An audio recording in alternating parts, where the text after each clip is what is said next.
संबंध पिंडारियों के पूर्वजों से था। जब नील की मां अपनी संतान के लिए पिंडारियों की बस्ती में एक रात बिताने आई थी। 10 साल में 5 बार गर्भवती और हर बार वही घटना। अब तो आपको उसके पास जाना ही पड़ेगा भाभी जी। आपका दिमाग ठिकाने पर तो है जो आप मुझे शैतान के आगे झूली फैलाने को बोल रहे हैं। ये कहानी है सुंदर नगर राज्य की। करीब 1200 साल पहले सप्त सिंधु के उत्तरी क्षेत्र पर सुंदर नगर का ही शासन था। सुख, समृद्धि और ऐश्वर्य से भरपूर सुंदर नगर पर सबकी नजर थी। लेकिन वक्त बदलते देर नहीं लगती। नियति के चक्र से न आम इंसान बच पाता है, न राजा और न ही कोई राज्य। अचानक राक्षसों की एक बड़ी फौज ने सुंदर नगर पर हमला कर दिया। वो लड़ाई इतनी भयानक थी कि पूरी धरती लाशों से ढक गई। राक्षसों ने सभी ताकतवर योद्धाओं को बेरहमी से मार डाला। कई प्रतिभाशाली युवाओं को तो वो जिंदा ही निकल गए। वो दृश्य इतना भयानक था कि उसके बारे में सोचकर ही किसी की भी रूह कांप जाए। अपनी तबाही का मंजर देखते हुए सुंदर नगर की उम्मीद तब जगी जब प्रजा से एक दिव्य प्रकट हुए। वो थे ऋषि भृगु। उन्होंने सभी राक्षसों को अपनी पवित्र श्वेत अग्नि से जलाकर सुंदर नगर को तबाह होने से बचा लिया। उसके बाद भृगु ऋषि ने राज परिवार के वर्तमान राजा को 2 दिव्य औषधीय गोलियां और जीवन के सूत्र नामक एक पुस्तक देते हुए कहा, हे राजन, इस पुस्तक में दिव्य शक्तियों के सूत्र हैं। इस पुस्तक की रहस्यमयी दिव्य शक्तियों को जागृत करने वाला व्यक्ति संपूर्ण मानव जाति का कल्याण करेगा। उनके द्वारा कहे गए ये शब्द बादलों में होती गर्जना की तरह पूरे क्षेत्र में गूंज उठे। तब से लेकर अब तक पीढ़ी दर पीढ़ी कई लोगों ने उस पुस्तक को पढ़ा, लेकिन कोई भी उसमें लिखी किसी भी तरह के दिव्य सूत्र को खोजने में सफल नहीं हुआ। फिर कई सालों बाद वायुपुत्र के परिवार के वंशज वीरेंद्र वायुपुत्र ने महाराज बनकर सुंदर नगर की बागडोर संभाली और अपनी निष्ठा और ईमानदारी के साथ उसे उत्थान की ओर ले चले। परंतु उनके धूर्त भाइयों को महाराज वीरेंद्र वायुपुत्र की तरक्की रास नहीं आ रही थी। महाराज वीरेंद्र के पराक्रम के सामने उनके सौतेले भाई यजुवेंद्र और नागेंद्र दोनों फीके पड़ जाते थे। महाराज अपनी प्रजा का खूब ख्याल रखते थे और प्रजा भी उन्हें बेहद पसंद करती थी। महाराज सुंदर नगर की प्रतिष्ठा को वापस ऊंचाइयों पर ले जाने की हर मुमकिन कोशिश कर रहे थे। यहाँ तक कि पास के शक्तिशाली शामल साम्राज्य के सम्राट बिंदुसार भी महाराज वीरेंद्र से रिश्ता गहरा करने के लिए राजी हो गए थे, जिसके चलते उन्होंने अपने परिवार की किसी एक बेटी की शादी सुंदर नगर के युवराज से करने का वचन दिया था। लेकिन साथ ही महाराज वीरेंद्र के खिलाफ लालच और ईर्ष्या की आग में चलते दोनों भाई नागेंद्र और यजुवेंद्र कई सालों से महाराज के खिलाफ एक चाल चल रहे थे और आखिरकार वो दोनों महाराज वीरेंद्र को मार डालने का षड्यंत्र रचने लगे। महाराज वीरेंद्र का बेटा युवराज नील वायुपुत्र बहुत ही प्रतापी बच्चा था और उसके पैदा होने पर संत महात्मा द्वारा ये कहा गया था कि ये लड़का एक दिन पूरे राज्य का उद्धारक बनेगा। हमारे शरीर में 7 सबसे महत्वपूर्ण चक्र होते हैं। एक एक करके चक्रों की शक्ति को जागृत करके इंसान महान योद्धा बन सकता है। मात्र 13 वर्ष की आयु में नील वायुपुत्र अपने पहले और सबसे मुश्किल चक्र यानी मूलाधार चक्र के शिखर पर पहुंच गया था। सुंदर नगर में भी उत्सव का माहौल था। राजमहल में युवराज नील भागते हुए बड़े से कमरे का दरवाजा खोलकर अंदर आता है। तभी उसे कक्ष के कोने में एक बड़ी सी कुर्सी दिखाई दी जिस पर कोई बैठा था, लेकिन उसकी तरफ पीठ होने के कारण वो कुर्सी पर बैठे व्यक्ति का चेहरा नहीं देख पा रहा था।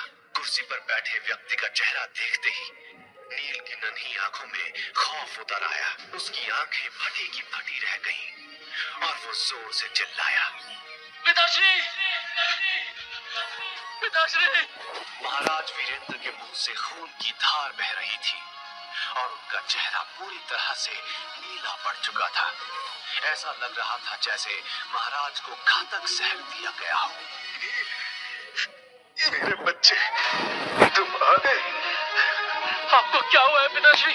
मैंने तुम्हें एक किताब दी थी, क्या तुमने उसे पूरी तरह से समझ लिया है? हम इस बारे में बाद में भी बात कर सकते हैं, पहले हमें वैद्य जी के पास चलना चाहिए। उसके लिए बहुत देर हो चुकी है बेटा। नील, याद रखना, तुम हमारी आखिरी उम्मीद हो बेटा। इससे पहले कि वो अपनी बात पूरी कर पाते, अचानक उनके शरीर ने प्राण छोड़ दिए। छोड़ो मुझे, मैंने कुछ नहीं किया है, मुझे नहीं मालूम पिताश्री को किसने मारा। उसकी इस बात पर यजुवेंद्र जोर जोर से ठहाका लगाकर हंसने लगा। दिल तो करता है कि तुझे अभी जान से मरवा डालूं, लेकिन कितना मासूम है तू। मैंने क्या गुनाह किया है? मैंने कुछ नहीं किया है। चाचा जी, पिताश्री को वैद्य जी के पास ले चलिए ना, शायद वो इन्हें ठीक कर देंगे। नील यजुवेंद्र के आगे गिड़गिड़ाने लगा। इस पर यजुवेंद्र ने बोला, तेरा गुनाह ये है कि तू एक गद्दार का बेटा है। तेरा बाप तो मर चुका है, इसलिए अब उसके गुनाहों की सजा तू भुगतेगा। तू एक कैदी का जीवन बिताएगा। रोज तेरी इतनी पिटाई होगी कि तू रोज हमसे मरने की भीख मांगेगा। तभी पीछे खड़ा नागेंद्र एक तिरछी मुस्कान के साथ कहता है, अगर तेरी बहन नीलिमा सप्त सिंधु आश्रम ना गई होती तो उसे मैं खुद अपने हाथों से सजा देता।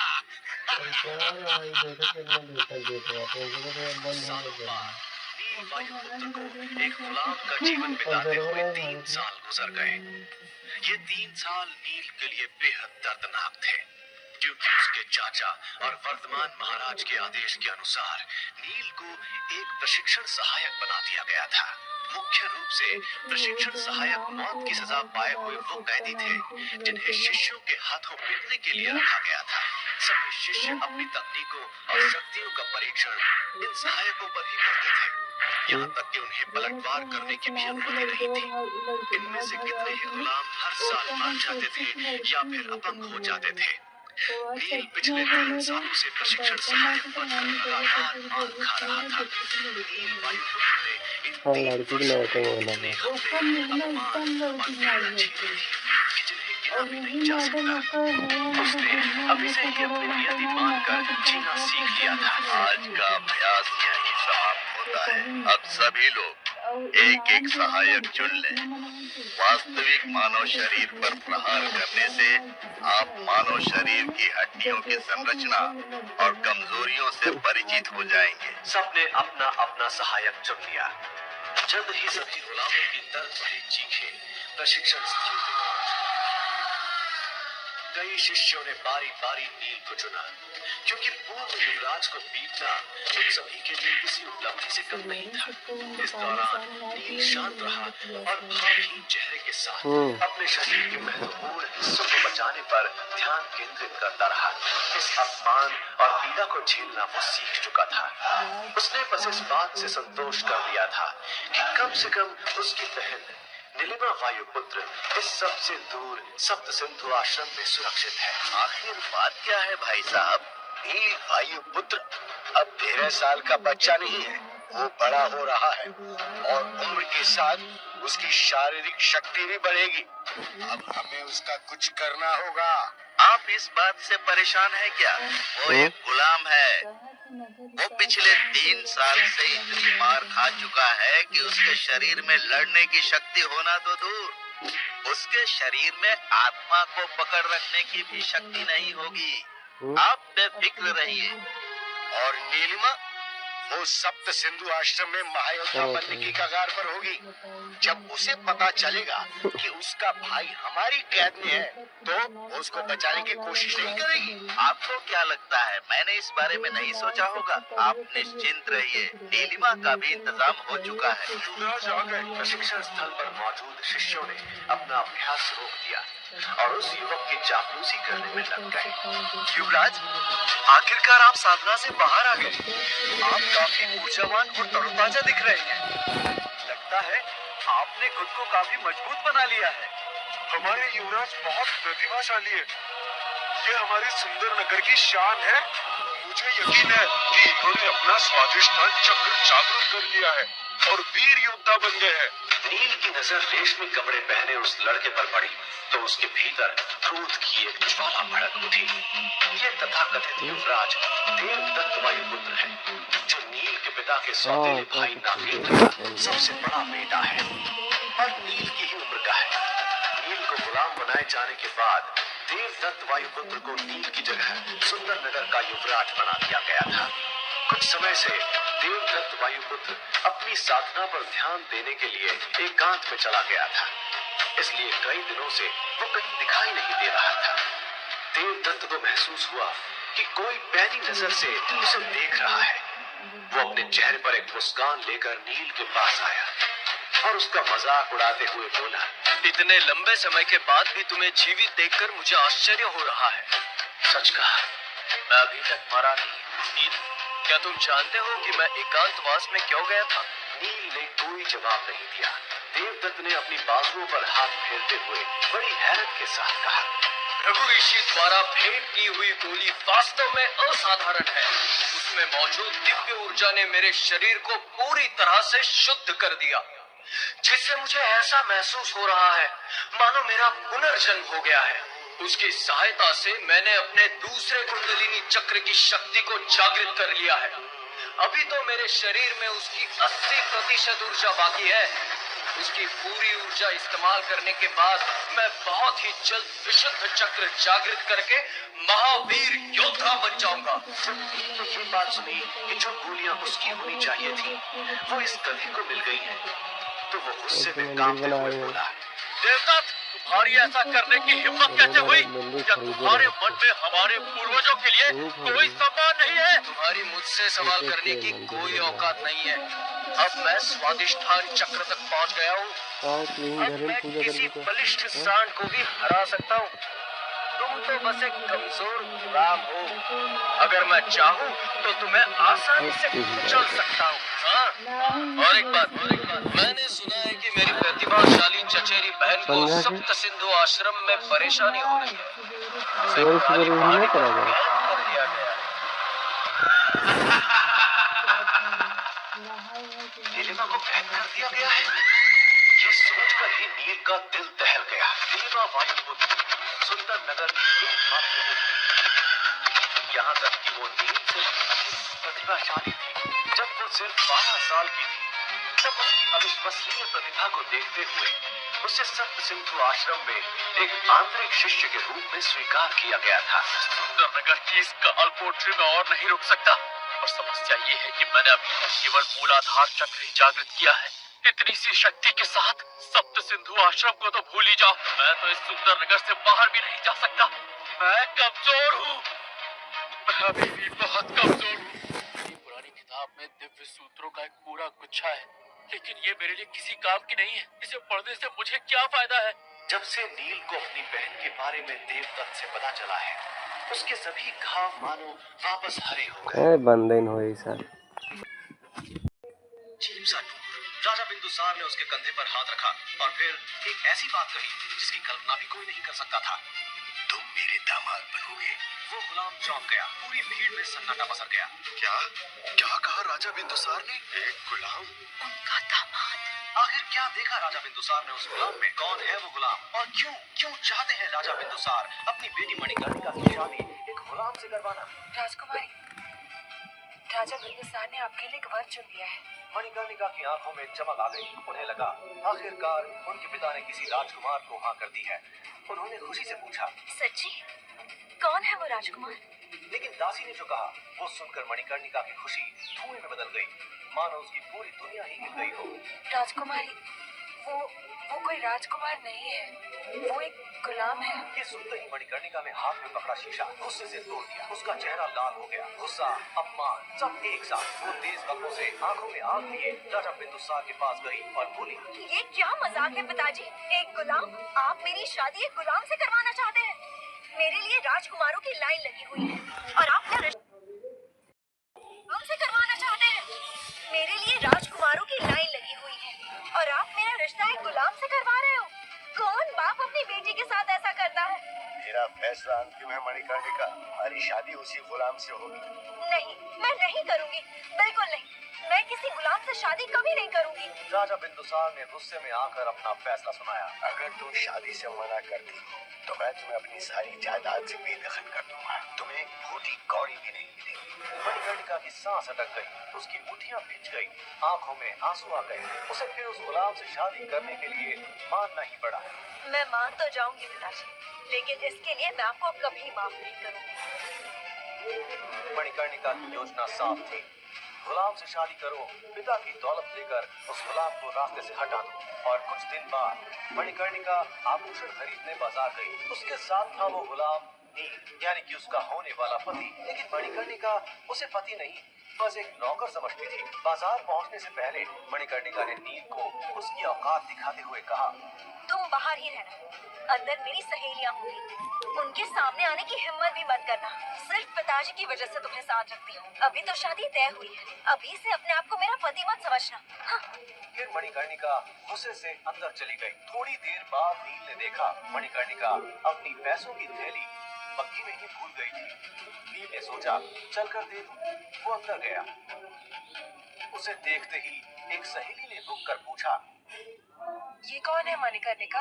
तुम्हारा नौकर? मणिकर्णिका ने घूम कर देखा। नील को वहां देखकर उसकी आंखों में गुस्सा फूट पड़ा। लेकिन इससे पहले कि वो कुछ बोलती, नील ने आगे बढ़कर सीधा साफ आवाज में कहा, नहीं, मैं मणिकर्णिका का होने वाला पति हूँ। पूरी दुकान में सन्नाटा छा गया और फिर सभी सहेलियां हंसने लगीं जोर जोर से।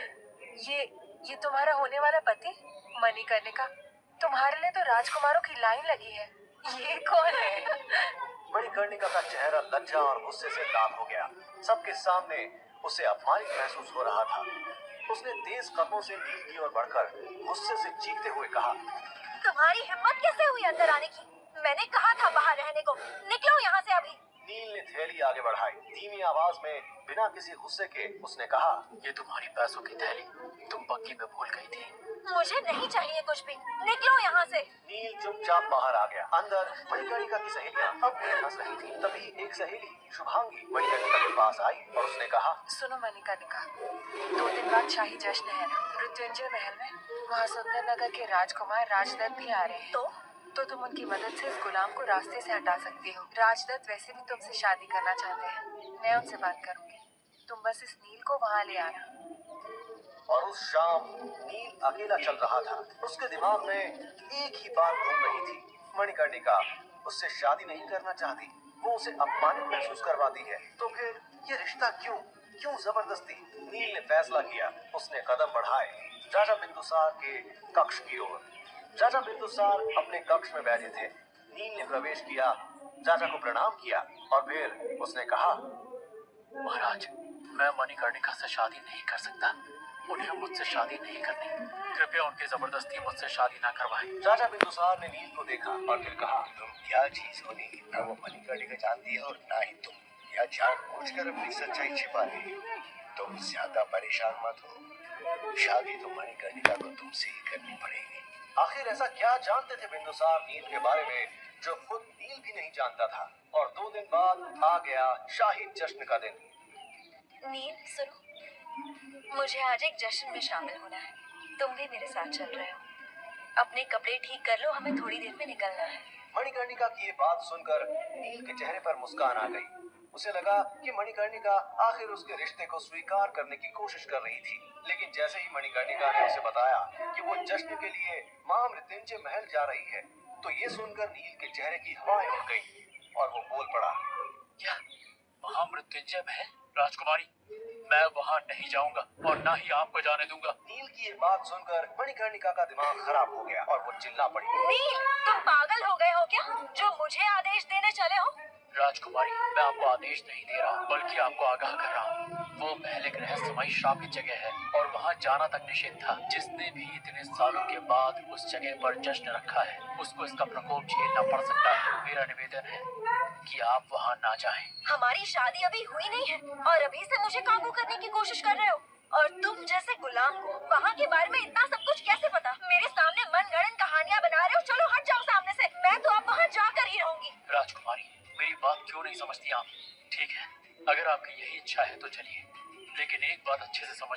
वहाँ हर पल मेरे साथ ही रहिएगा। मणिकर्णिका नील की ये बात सुनकर मन ही मन बोली, पास रहूं और इसके मेरी बला से। बहुत होशियार बन रहा है, इसकी होशियारी वहाँ जाकर निकालती हूँ। राजदत्त के साथ मिलके आज इसका खेलना खत्म कर दिया तो मेरा नाम भी मणिकर्णिका नहीं। थोड़ी ही देर बाद नील और मणिकर्णिका उस जश्न के लिए निकल गए और जब उनकी बग्घी एक विशाल दरवाजे के पास आकर रुकी तो मणिकर्णिका की आंखें चमक उठी क्योंकि सामने था डरावनी खूबसूरती से परिपूर्ण महामृत्युंजय महल। जैसा कि नील ने बताया था, ये सच में बहुत रहस्यमयी और असाधारण दिख रहा था। 1000 कमरों वाला, जिसकी दीवारें रात में चमकती थी, जिसके फव्वारे सोने और चांदी के थे, जिसके बगीचे में दुर्लभ फूल खिलते थे और जो सिर्फ चांदनी रात में खिलते थे। बड़े बड़े राजा महाराजा, अमीर व्यापारी सब आज यहाँ उपस्थित थे, लेकिन किसी को नहीं पता था कि आज की रात बहुत काली होने वाली है। वहीं एक ओर जहाँ मणिकर्णिका महामृत्युंजय महल की खूबसूरती निहार रही थी, वहीं उसके पीछे खड़ा नील उसे निहार रहा था। खूबसूरत रेशमी कपड़ों में गहनों से सजी हुई, चेहरे पर चांद सी चमक थी कि तभी महल के अंदर घुसने के लिए वो आगे बढ़ी। द्वार पर खड़े विशाल सैनिकों के झुंड ने जब उसे देखा तो तुरंत रास्ता दे दिया और सम्मान से झुक गए। मणिकर्णिका बिना नील के अंदर चली गई, लेकिन जैसे ही नील अंदर जाने लगा, एक सैनिक ने हाथ आगे करके उसे रोका। कहाँ जा रहा है? नील ने सैनिक को देखा और शांत आवाज में बोला, मैं राजकुमारी मणिकर्णिका के साथ आया हूँ। देखो इसे, राजकुमारी के साथ। तू तो एक गुलाम है और यहाँ गुलामों की जगह नहीं। भाग जा यहाँ से। सैनिकों ने नील को धक्का दिया और हंसने लगे, उसका मजाक उड़ाया। नील चुपचाप खड़ा रहा, कुछ नहीं बोला। लेकिन तभी एक आवाज गूंजी, क्या हो रहा है यहाँ? महल का मुख्य अधिकारी आया, लंबा प्रभावशाली व्यक्ति। उसने सैनिकों को देखा, फिर नील को देखा और जैसे ही उसकी नजर नील के चेहरे पर पड़ी, आंखें फैल गईं, चेहरा सफेद पड़ गया। मुख्य अधिकारी धीरे धीरे कांपते कदमों से और फिर पूरी भीड़ के सामने वो नील के सामने झुक गया। क्षमा करें, मुझे नहीं पता था। कृपया आप अंदर पधारें। सैनिक हैरान रह गए। भीड़ में खड़े लोग फुसफुसाने लगे। नील बहुत हैरान था, उसे समझ नहीं आया कि क्या हुआ, लेकिन मुख्य अधिकारी उसे सम्मान के साथ अंदर ले गया।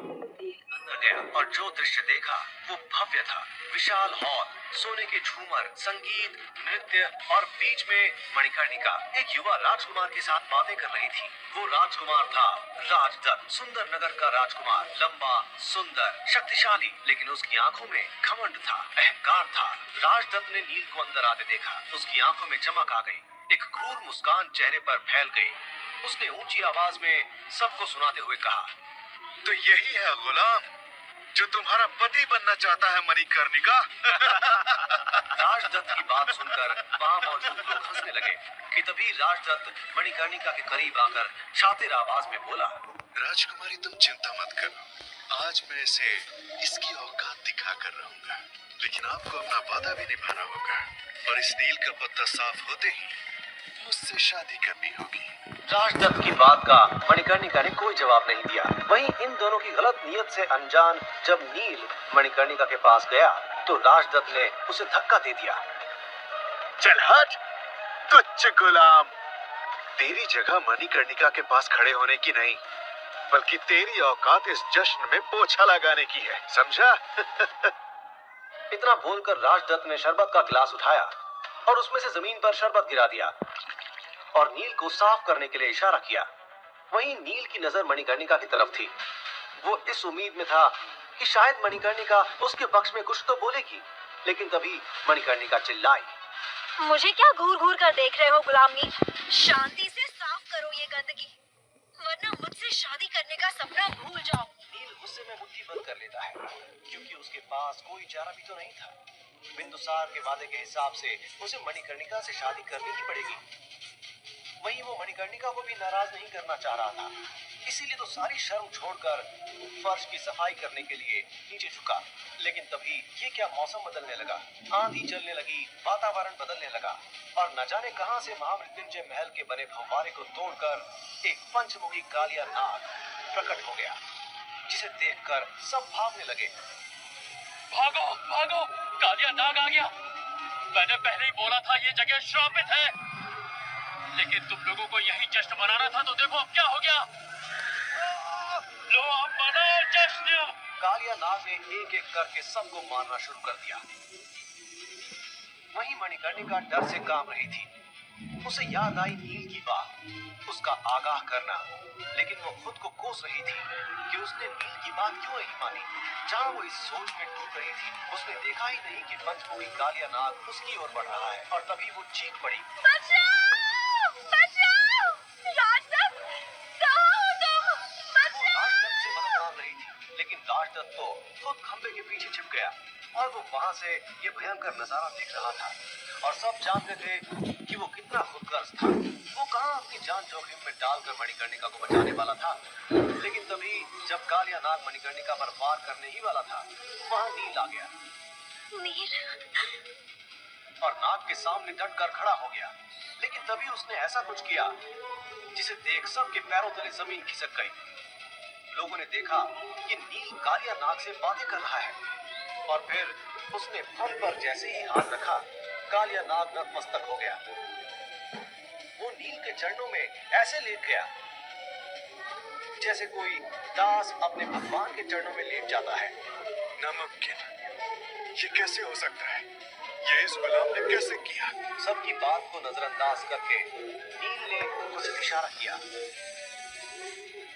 और उस इशारे को समझकर कालिया नाग वहां से चला गया, और सब वापस पहले जैसा हो गया।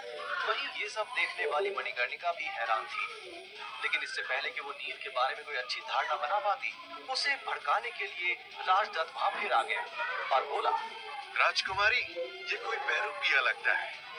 ये हाथ की सफाई से छोटे मोटे जादू दिखाकर आपको खुश करने की कोशिश कर रहा है, पर मैं जानता हूँ आप जैसी होशियार लड़की इसके झांसे में नहीं आने वाली। शायद तुम सही कह रहे हो राजदत्त। मुझे लगता है कहीं ये सब इसी का किया धरा तो नहीं है। मणिकर्णिका की ये बात जब नील ने सुनी तो उसके चेहरे पर दर्द भरी मुस्कान आ गई, और वो बोला, मणिकर्णिका, तुम्हें सच में ऐसा लगता है कि तुम्हारे करीब आने के लिए मैं तुम्हें खतरे में डालूंगा? नील की बात सुनकर एक पल के लिए मणिकर्णिका सन्न पड़ गई। उसे उसकी बातों में सच्चाई दिखाई दी, लेकिन इससे पहले कि मणिकर्णिका का दिल पिघलता, राजदत्त फिर बीच में आ गया। वाह वाह क्या बात है। तो जैसे गरीब भिखारियों को मैं अच्छे से जानता हूँ। लड़कियों को बहला फुसला कर उनके पैसों पर नजर रखते हो तुम लोग, और मौका मिलते ही फुर हो जाते हो। और तू बड़ा आया शराफत दिखाने वाला। न जाने तेरा बाप कैसा होगा, और न जाने तेरी माँ कैसी होगी, और न जाने किस गटर से निकला होगा तू। बस इतना ही काफी था। नील की मुट्ठियां अपने आप खिंच गई और चमड़े कस गए, आंखों में आग जल उठी। उसने अब ना खा, गुस्से से गरजते हुए कहा, तेरी हिम्मत कैसे हुई ना खा भाई, मेरे माँ बाप को बीच में लाने की? है गाड़ी हम ना कि खा। कोई कुछ समझ पाता, हौदम जाए खराब हो रहा है राजदत्त को एक मुक्का मारा, इतना जोरदार कि राजदत्त 3 कदम पीछे अचार हो तो गया। काश पूरे में हॉल डाल में नहीं सन्नाटा सकती। पसर गया। सब लोग नील को देखने अचार लगे। मिला तेरी खा इतनी नहीं हिम्मत कि तूने राजदत्त को हाथ अचार लगाया। सिपाहियों, पकड़ लो इसको अभी। दाल मेरे के सिपाही कटोरिया में दौड़े। रोटी उन्होंने बचा नील को पकड़ने की कोशिश की, लेकिन नील में तो दाल कुछ अलग चावल ही खा था। लिए तो वो लड़ा, था। उसने सबको धूल चटा दी। एक के बाद एक सिपाही गिरते गए। मणिकर्णिका ये सब मोबाइल देखकर चौंक ये गई। तक बंद कर उसकी दिया आंखें कर। फैल गईं। ये गुलाम इतना शक्तिशाली कैसे हो सकता है? राजदत्त का चेहरा लाल हो गया। अपमान, गुस्सा, क्या सब बनाई एक है साथ। तुम्हारे? उसने अपनी जेब कई से का बनल छोटा सा बेटा? बिगुल निकाला बनाओ और ना फिर पनीर उसे की। बजाया। हाँ, क्या बनाइए पनीर अच्छा, काले साए वाले की? नान मन आलू गोटे हाजिर मंगा हो। और फिर कुछ अजीब होने लगा। वो साबुन मौसम दाना बदलने लेता है, लगा। कुछ खाए ठंडी नहीं हवा लेता चलने है। लगी। रोशनी मध्यम हो गई और अंधेरे से साबुन धीरे दाना धीरे तो आने लगे दूध काले साए वाले पिंडारी। जाब नहीं लेना कहाँ जाओ? वो कोई सामान्य सिपाही नहीं थे। नाइस। वो थे पिंडारी, जिनका आधा शरीर इंसानों का था और आधा खौफ आज था। आ रहे हैं तो उनकी भी दर्जन आंखें खेला देख लाल रहे और हैं काली। रो रहे हैं। उनकी काली है आवाजें तो? हम ना चीखों जैसी। 40 वो रुपये प्राणी ग्राम को जो ठोके हैं इंसान और तो राक्षस वो के बिट्टी बीच के हरन थे। 30 रुपये पिंडारी कम आए करवाने चारों 30 ओर रुपये से। दर्जन दे रहे तो हैं। लेग ना घेर लिया और आपको फिर ठोक एक रहे झटके 40 में रुपये उसे दर्जन पकड़ लगा लिया। दिए। इसे हम अपनी नहीं गुफा लेग में रहा ले मतलब जाएंगे और ऐसा चलो सबक हम महंगे सिखाएंगे थे और कि क्या, ये जिंदगी 60 भर याद रखेगा। 60 रुपये दर्जन मणिकर्णिका दे। ने आगे बढ़कर क्रूर 60 मुस्कान के रुपये साथ में थे। ठंडी आवाज में कहा, इतने से मुझे मैं भी करे इसका बोलते हश्र देखना चाहती हूँ। आज तो व्रत वाला मैं दिन भी है, आज भले व्रत वाला दिन नहीं उन्होंने दुकानी वाले बहुत तेज देते हैं। गाँव आवत थे, सोचे फिर मैं नहाते का बेच बाज फुर्सत ले उन्हें सारे अब लटकाए जैसे रहे। 40 रुपये दर्जन हो तो आधा दर्जन केले 10 मसाला की ओर जहां थी पिंडारियों की गुफा।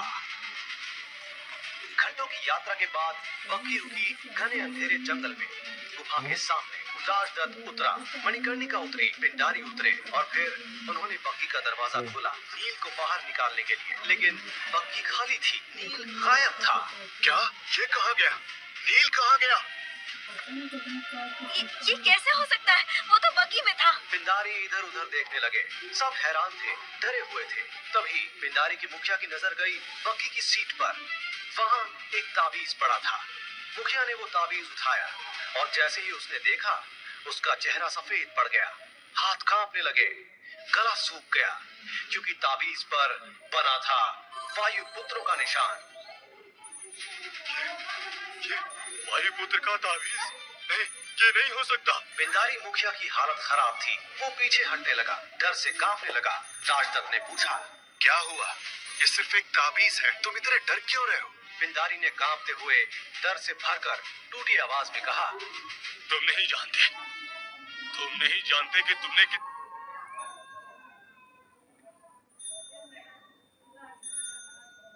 से पंगा ले लिया। वायुपुत्र, वो वायुपुत्र था। अगर वो चाहे तो हम सबको पल भर में खत्म कर सकता है। अरे बकवास मत करो, वो एक मामूली गुलाम, इतना खतरनाक? तू अपनी जान बचाने के लिए झूठ बोल रहा है क्या? नहीं राजकुमार, मैं सच कह रहा हूँ। अगर आपको जानना है कि नील कौन है तो सुनिए। उसके बाद पिंडारी ने नील की मां के बारे में एक ऐसा सच बताया जिसे सुनकर राजकुमारी मणिकर्णिका के पैरों तले जमीन खिसक गई। दरअसल नील की मां का